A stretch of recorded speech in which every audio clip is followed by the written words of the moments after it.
So in my previous video we discussed कि किस तरह से फ्री टिप स्कैम चलता है एंड उसमें मैंने एंड में आपको बताया था कि आपको इन्वेस्टिंग क्यों स्टार्ट करनी चाहिए एंड डेज हमने एक टर्म के बारे में बात की थी जो कि है इन्फ्लेशन। एंड इस वीडियो के अंदर हम इसी इन्फ्लेशन को समझने वाले, ये इन्फ्लेशन होता क्या है, इन्फ्लेशन कैसे काम करता है, क्या एडवांटेजेस है, क्या डिसएडवांटेजेस है एंड इसके अगेंस्ट हेज क्या आप इन्फ्लेशन से बच कैसे सकते हो। तो सबसे पहले डिस्कस करते हैं कि इन्फ्लेशन होता क्या है। इन्फ्लेशन एक बहुत ही ख़तरनाक एक चोर है जो कि आपके पैसों को रोज़ चोरी कर रहा है एंड आपको पता भी नहीं है, एक बहुत खतरनाक ही थीफ है। इन्फ्लेशन का मतलब क्या होता है, इसकी थोड़ी डेफिनेशन हम देख लेते हैं।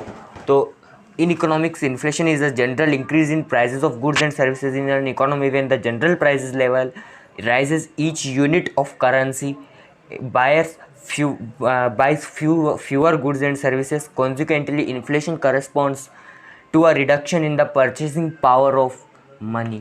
तो मैं समझाता हूँ आपको कि इन्फ्लेशन का मतलब क्या होता है। सो लेट सपोज हम एक एग्जांपल लेते हैं। कोई पर्सन है, पर्सन ए के पास में पर्सन समझ जाना, पर्सन ए के पास मान लेते हैं आज से 10 साल पहले 100 रुपये थे। कितने? 100। इसका मतलब उसके पास 100 रुपये थे एंड उस टाइम पे मान के चल रहे हैं, अज्यूम करने में क्या जा रहा है, मानने में क्या जा रहा है, मानते हैं इस 100 रुपये में वो अपना पूरा का पूरा महीने का पूरा राशन वो लेकर के आ जाता था। इस 100 रुपये में पर्सन ने 10 साल पहले इस 100 रुपये में अपने पूरे महीने का राशन लेके आ जाता था एंड आराम से वो ले आता था एंड सेविंग्स भी उसमें से कुछ कर लेता था। But now after 10 years, after 10 years मान लेते 2012 की ये बात मान के चलते हम। अभी 2022 आ गए। अब 2022 के अंदर भी पर्सन ए के पास जो सैलरी है वो है सिर्फ 100 रुपये। बट करंटली उसका इस 100 रुपये में जहाँ पहले वो पूरे महीने का राशन ले आता था, अभी वो यानी आधा राशन भी अपने आधे महीने का राशन भी नहीं ला पाता ठीक से। इस सेम 100 रुपये अंदर वो सेम 100 रुपये की नोट सेम है और उसकी सैलरी सेम है, राशन वही ला रहा है, वो कुछ इंक्रीज़ नहीं किया उसने, कुछ डिक्रीज़ नहीं किया, बट फिर भी वो आधा ही राशन 100 रुपये में ले आ पा रहा है। एंड दिस डिफरेंस, ये जो डिफरेंस है, इस डिफरेंस को हम बोलते हैं इन्फ्लेशन। एज हमने डेफिनेशन में डिस्कस किया था कि इन्फ्लेशन मतलब कि जहाँ पे लोग जो है सेम क्वांटिटी ऑफ मनी के अंदर कम गुड्स को खरीद पाते, बाय कर पाते हैं, डेट इज़ कॉल्ड इन्फ्लेशन। यानी कि जो आपके जो पैसों की वैल्यू है वो तो सेम है बट चीज़ों की प्राइस बढ़ गई है। व्हाट, समझ में नहीं आया? चलो एक और एग्जांपल लेते हैं नींबू का। लिटरली नींबू का मार्च में जिस नींबू का प्राइस 80 to 90 रुपीज़ पर केजी था, वह उसी नींबू का प्राइस बढ़ के अप्रैल में 250 से 300 रुपीज़ पर केजी पहुंच गया था। इसके ऊपर कई सारे मीम्स भी बने थे सोशल मीडिया के ऊपर, और भी कई चीज़ हुई थी, आपने देखा होगा। तो सेम नींबू का प्राइस जो मार्च में 80 to 90 रुपीज़ पर केजी था मार्च 2022 में, वही अप्रैल 2022 में बढ़ के 250 to 300 रुपीज़ पर केजी हो गया। यानी कि उस सेम 80-90 रुपीज़ के अंदर आप 1 केजी जहाँ नींबू परचेस कर पा रहे थे मार्च में, वहीं आप अप्रैल के अंदर 300 रुपये आपको उसके लिए देने पड़ रहे थे। This is called inflation. इसी को हम बोलते हैं इन्फ्लेशन। नाउ इन्फ्लेशन केवल एक चीज़ के ऊपर नहीं हो, एक चीज़ का अगर प्राइस बढ़ रहा है तो that is not called inflation. मान लो अगर केवल लेमन का ही प्राइस बढ़ रहा है और बाकी जो चीज़ें उनका प्राइस नहीं बढ़ रहा है, कांस्टेंट है, that is not called inflation. उसे हम इन्फ्लेशन नहीं कहेंगे। इन्फ्लेशन तभी हम कहेंगे जब ओवरऑल जितनी भी चीज़ें हैं सभी का प्राइस बढ़ रहा हो, सभी चीज़ों का प्राइस इंक्रीज़ हो रहा हो, तभी हम उसे उस केस में बोलेंगे इन्फ्लेशन। सो करंटली जो इंडिया का इन्फ्लेशन रेट चल रहा है वो चल रहा है 6% का। यानी करंटली इंडिया में 6% के रेट से इन्फ्लेशन बढ़ रहा है। यानी अगर आज आपके अकाउंट के अंदर 1 लाख रुपीज़ हैं तो वो आज से 12 साल बाद उनकी वैल्यू हाफ हो जाएगी, यानी 50,000 हो जाएगी। केवल 50,000 हो जाएगी आज से 12 साल बाद। एंड ये मैं ऐसे नहीं बोल रहा हूँ, इस चीज़ को कैलकुलेट करने का बहुत ही सिंपल सा फॉर्मूला है, सिंपल सा रूल है, रूल ऑफ इस चीज़ को कैलकुलेट करने का सिंपल सा रूल है, रूल ऑफ 72, रूल ऑफ 72। ये रूल ऑफ 72 क्या है, इसको समझते हैं। बहुत ही सिंपल सी चीज़ है रूल ऑफ 72। इसके अंदर 72 से आप डिवाइड कर दो जो भी इन्फ्लेशन का रेट चल रहा है उसको, जैसे करेंटली इंडिया में चल रहा है 6, तो 6 से 72 को डिवाइड करेंगे, आंसर आएगा 12।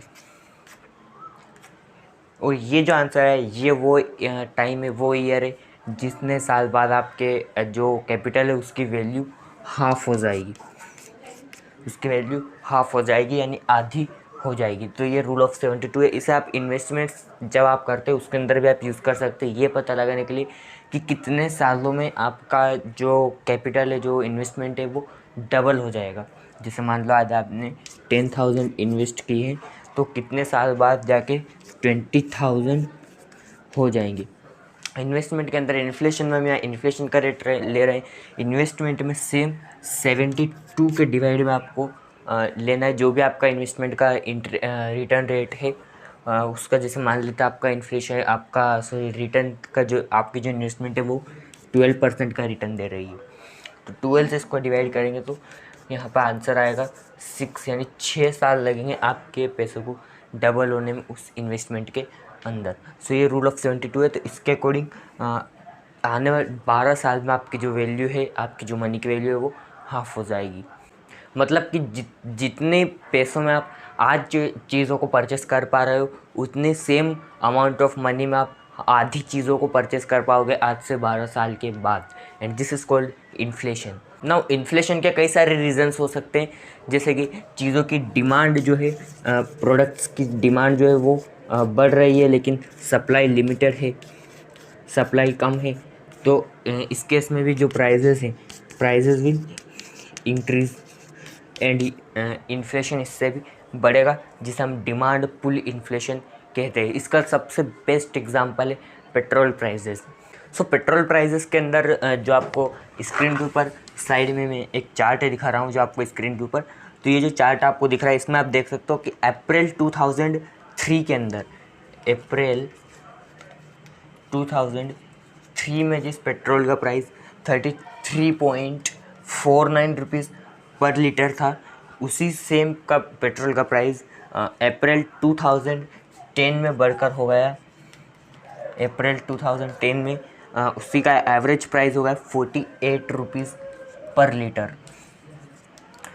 48 रुपीज़ पर लीटर। एंड सेम अप्रैल 2015 में सेम पेट्रोल का प्राइस बढ़कर हो गया 60.49 रुपीज़ पर लीटर। एंड करंटली 2020 की अगर हम बात करें तो 2020 में इसका प्राइस बढ़ के हो गया था, एवरेज प्राइस था 79.76। एंड करंट में अगर हम बात करें अप्रैल 2022 की, अप्रैल 2022 की, तो अभी जो करंट में पेट्रोल का एवरेज प्राइस था अप्रैल 2022 में वो था 105.41 रुपीज़ पर लीटर। सो ये जो यहाँ से यहाँ तक प्राइस पहुँची है, दिस इज़ कॉल्ड इन्फ्लेशन। यही इन्फ्लेशन है, इन्फ्लेशन और कुछ नहीं। तो इसी को हम बोलते हैं, क्योंकि ये प्राइसेस क्यों बढ़ी, बिकॉज डिमांड पेट्रोल की बहुत ज़्यादा है, गाड़ियाँ बहुत ज़्यादा बढ़ रही है एंड पेट्रोल की जो सप्लाई है वो लिमिटेड है, तो इस वजह से प्राइसेस बढ़ी है। And this is called demand pull inflation. ना आप में से कई लोग कहेंगे कि मेरे पास तो गाड़ी नहीं है, तो इन्फ्लेशन के बढ़ने से, पेट्रोल प्राइसेस के बढ़ने से मुझे क्या फ़र्क पड़ता है। वेल, आपको भी फ़र्क पड़ता है, क्योंकि अल्टीमेटली चाहे आप कोई व्हीकल, कोई गाड़ी ओन करते हो या नहीं करते हो, लेकिन उसका जो पेट्रोल का प्राइस है वो अल्टीमेटली आपको ही पे करना है। इसको सिंप्लीफाई करता हूँ, आप जो भी प्रोडक्ट खरीदते हो, आपके घर पे कोई भी वेजिटेबल्स आ रही हैं, कोई भी फ्रूट्स आपके घर पे आ रहे हैं, वो सारे आ रहे हैं ट्रांसपोर्टेशन के थ्रू, और ट्रांसपोर्टेशन में लगता है फ्यूल। अब अगर फ्यूल का प्राइस बढ़ेगा तो वो जो ट्रांसपोर्टेशन की कॉस्ट है उससे वो कॉस्ट भी बढ़ेगी। एंड ट्रांसपोर्टेशन की जब कॉस्ट बढ़ेगी तो जो आप वेजिटेबल्स, फ्रूट्स, जो भी यूटिलिटीज़ की चीज़ें परचेस कर रहे हो उनकी प्राइजेस भी बढ़ेगी, और उनकी प्राइस बढ़ेगी तो आपको अल्टीमेटली प्राइस तो कस्टमर से ही चार्ज होगी, जो भी सेलर होगा उसकी तो प्राइस बढ़ेगी, तो आपको ज़्यादा प्राइस देना पड़ेगा। And this is called cost push inflation, जहाँ पे पीछे बैकएंड में जो चीज़ें हैं उनकी कॉस्ट बढ़ने से, उनमें किसी भी एक चीज़ में कॉस्ट बढ़ने से तो पूरा की पूरी चेन पे इम्पेक्ट आता है। Just like food chain, science में जैसे फूड चेन होता है जहाँ पे एक ऑर्गेनिज्म अपने फूड के लिए, अपनी लाइफ के लिए दूसरे ऑर्गेनिज्म पे डिपेंड होता है। In the same way economy भी परफॉर्म करती है। इकोनॉमी में भी एक चीज़ का इम्पैक्ट दूसरी चीज़ पे, पूरी की पूरी इकोनॉमी पे एक छोटी सी चीज़ का भी इम्पैक्ट पड़ता है। इसको और ज़्यादा सिंप्लीफाई करते हैं कॉस्ट पुश इन्फ्लेशन को। फॉर एग्जांपल ये बोतल, अब इस बोतल के अंदर मान लो पहले ये बोतल आ रही थी 20 रुपये की, एंड अब मान लेते इसका जो केप है ये पहले बन रहा था 2 रुपये में, लेकिन जो अब इसका जो सेलर है, इसका जो मैन्युफैक्चरर है, उसने इसकी प्राइस बढ़ा के 2 से कर दी 4 रुपये। तो वो जो 2 का डिफरेंस आया है, अब ये बोतल की जो प्राइस हो जाएगी, क्योंकि इसमें 2 रुपये कॉस्ट इसकी बढ़ गई है, मैन्युफैक्चरिंग की कॉस्ट, ये 4 रुपये में मिल रहा है, तो जो इस बोतल का जो सेलर है वो अल्टीमेटली प्राइजेस इसी की इंक्रीज़ करेगा, एंड ये बोतल आपको मिलेगी 22 रुपये में। एंड इसी तरह से पोस्ट पुश इन्फ्लेशन वर्क करता है। जैसे रशिया यूक्रेन का जब वॉर हुआ था उस टाइम पर भी क्रूड ऑयल की जो प्राइसेस थी, पेट्रोल डीजल की जो प्राइसेस थी वो बढ़ी थी, बिकॉज रशिया जो था वो क्रूड ऑयल का सबसे बड़ा प्रोड्यूसर था क्रूड ऑयल का, एंड उसने सप्लाई बंद कर दी थी क्रूड ऑयल की। तो इस वजह से जो है यहाँ पे इम्पेक्ट पड़ा था पेट्रोल डीजल के ऊपर, एंड दैट्स वाई की प्राइसेस बढ़े थे एंड इन्फ्लेशन बढ़ा था। अब आप ये भी कह सकते हैं कि अगर इन्फ्लेशन इतना ख़तरनाक है, इन्फ्लेशन इतना डेंजर है, तो फिर गवर्नमेंट इसे कंट्रोल करने के लिए कुछ भी क्यों नहीं करती। गवर्नमेंट जब इसे कंट्रोल कर सकती है तो गवर्नमेंट इसे कंट्रोल करती क्यों नहीं है। सो इसका रीज़न है, इसके लिए आपको इसके एडवांटेजेस समझने पड़ेंगे। तो एडवांटेजेस में इसका ये रीज़न है कि गवर्नमेंट भी ये चाहती है कि नॉर्मल जो इन्फ्लेशन है 3 से 4% के रेट से नॉर्मल इन्फ्लेशन बढ़ना चाहिए। क्यों बढ़ना चाहिए उसको मैं भी आपको एक्सप्लेन करता हूँ। देखो क्यों चाहती है गवर्नमेंट ये, बिकॉज जैसे मैंने आपको बताया कि जैसे साइंस में फूड चेन होती है, सेम तरीके से इकोनॉमी परफॉर्म करती है, सेम फूड चेन की तरह इकोनॉमी भी परफॉर्म करती है, जहाँ एक चीज़ का इम्पैक्ट दूसरी चीज़ पे पड़ता है। तो अगर मान लो इन्फ्लेशन नहीं बढ़ता है, इन्फ्लेशन का रेट जो है वो 0% रहता है, इन्फ्लेशन रेट 0% अगर रहता है, तो यहाँ पे 0% इन्फ्लेशन रेट में अगर इन्फ्लेशन का रेट 0% होगा तो लोग ज़्यादा खर्च नहीं करेंगे, अपने बाइंग डिसीजंस को डिले करेंगे कि भाई बाद में ले लेंगे, अभी प्राइस तो सेम रहने वाला है, इन्फ्लेशन तो बढ़ नहीं रहा है। तो लोग अपने डिसीजंस डिले करेंगे, जिससे कंपनीज़ के प्रोडक्ट्स की सेल्स नहीं होगी, कंपनीज़ के प्रोडक्ट नहीं बिकेंगे। अगर प्रोडक्ट नहीं बिकेंगे, कंपनीज़ की सेल्स नहीं होगी, तो एक जो मेजर जो चीज़ होती है बिज़नेस की, डेट इज़ कॉल्ड प्रॉफिट।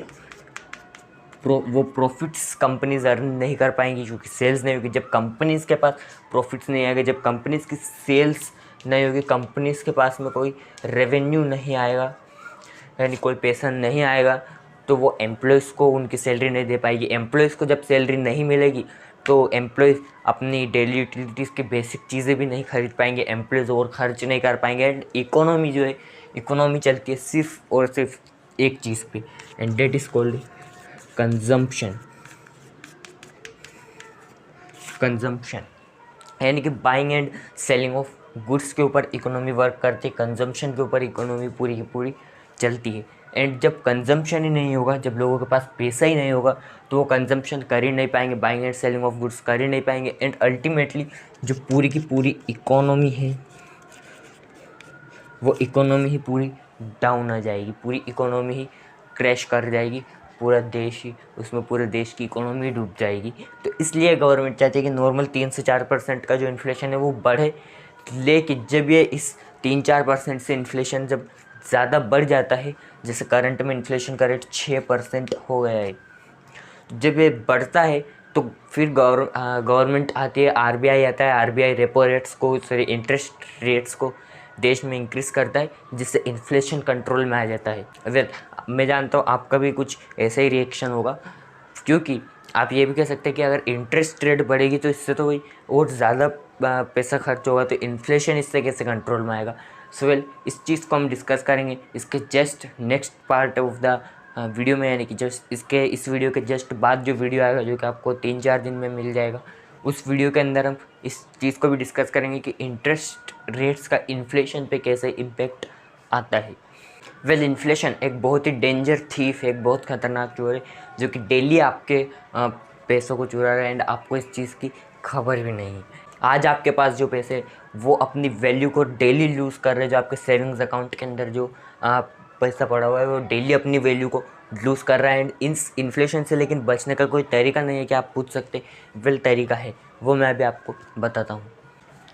तो इन्फ्लेशन से बचने का पहला तरीका, जो कि इन्फ्लेशन से बचने का नहीं बल्कि और इन्फ्लेशन को और बढ़ावा देने का एक तरीके से तरीका है, जिससे आप इन्फ्लेशन से बच नहीं सकते, बस इन्फ्लेशन के साथ आप चल सकते हैं।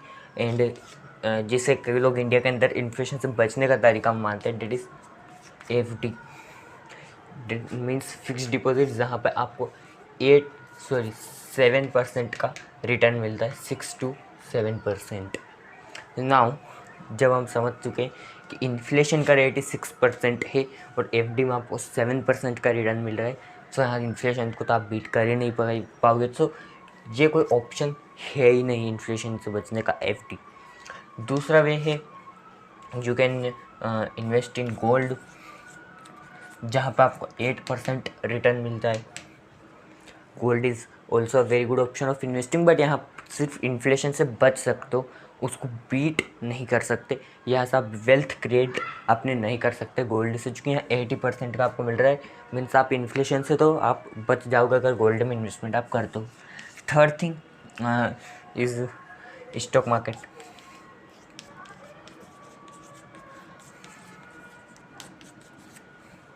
ना कई लोग हो सकता है ये नाम सुन के वीडियो को स्किप भी करते, स्टॉक मार्केट, बट अगर इन्फ्लेशन को रियल में बीट करना है तो इससे बढ़िया कोई ऑप्शन नहीं है।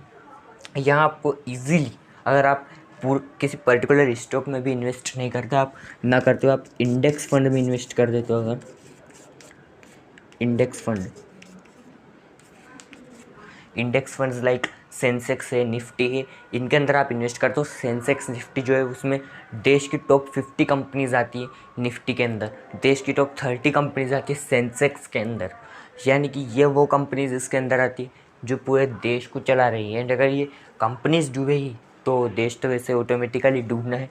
तो इस वजह से इंडेक्स फंड सबसे सेफ़ होते हैं। एंड यहाँ पर अगर आप इन्वेस्ट अगर केवल इंडेक्स फंड्स में ही करते हो आप, तो भी आपको 15%, 12 to 15% का रिटर्न्स ईजीली आपको मिल सकता है इंडेक्स फंड से भी। एंड अगर आप पर्टिकुलर स्टॉक्स में ही इन्वेस्ट करना सीख जाते हो तो फिर तो बहुत बढ़िया बात है। यहाँ से आप 20 to 22% तक का रिटर्न्स ईजीली अर्न कर सकते हो एंड इससे ज़्यादा भी आप कर सकते हो। और अगर आप इस रिस्क नहीं लेना चाहते स्टॉक्स में इन्वेस्ट करके, तो आप इंडेक्स फंड में कर सकते हो, जहाँ आपको 15% रिटर्न मिल जाता है और इन्फ्लेशन का रेट तो 6% ही है। और अगर इसको यानी कि इससे डबल आपको यहाँ पे ट्रिपल, मैं कहूँगा एक तरीके से आप इन्फ्लेशन को बीट कर पाओगे। ट्रिपल रिटर्न्स इन्फ्लेशन के रेट से आपको इंडेक्स फंड में ही मिल जाएगा। और अगर आप पर्टिकुलर स्टॉक्स के अंदर इन्वेस्ट कर दो तो फिर तो बहुत बढ़िया बात है। इसके अलावा एक और ऑप्शन है जो कि करंटली मार्केट में चल रहा है, वो है क्रिप्टो। यस, क्रिप्टो में भी आप इन्वेस्ट कर सकते हो। मैं क्रिप्टो के बारे में अभी ज़्यादा बात नहीं करूँगा, बिकॉज क्रिप्टो के बारे में और स्टॉक मार्केट के बारे में, दोनों चीज़ों के बारे में भी अभी लर्न कर रहा हूँ, सीख रहा हूँ। एंड वही चीज़ें हम फाइनेंशियल एजुकेशन को ही अब इस चैनल के ऊपर हम डिस्कस करने वाले, फाइनेंस से रिलेटेड टॉपिक्स को मैं भी सीख रहा हूँ, फाइनेंस को। एंड इस चैनल पर भी हम इसी के बारे में अब बात करने वाले हैं। क्रिप्टो के ऊपर भी बहुत जल्द वीडियोस में लेकर आऊँगा अपनी प्रॉपर नॉलेज लेने के बाद में। ना कई लोग कमेंट में लिख सकते हैं कि तुझे भी परफेक्ट नॉलेज नहीं है और ये सब, तो मैं कहता हूँ मुझे परफेक्ट नॉलेज नहीं है, बट मैं भी नॉलेज ले रहा हूँ एंड साथ में आपको भी नॉलेज दे रहा हूँ। सो आप क्रिप्टो में भी इन्वेस्ट कर सकते हो। यहाँ पे रिटर्न्स का भी कुछ बोल नहीं सकते, बिकॉज ये लीगल भी नहीं है, इलीगल भी नहीं है, इंडिया के अंदर कुछ कंफर्म नहीं है। तो क्रिप्टो में आप ले सकते हो। रिस्क अगर आप लेना चाहते हो तो इसके बारे में आपको अगर नॉलेज है तो क्रिप्टो में भी आप जा सकते हो, बट एफडीज़ के अंदर मत जाना, क्योंकि एफडीज़ आप इन्फ्लेशन को बीट तो दूर की बात, आप इन्फ्लेशन के केवल साथ में चलोगे।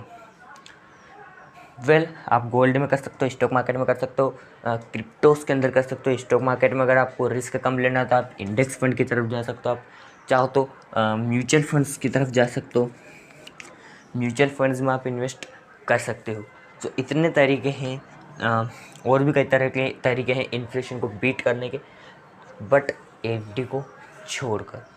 एंड अगर आप स्टॉक मार्केट के अंदर इन्वेस्ट करना चाहते हो तो वो आप बड़ी इजीली कर सकते हो।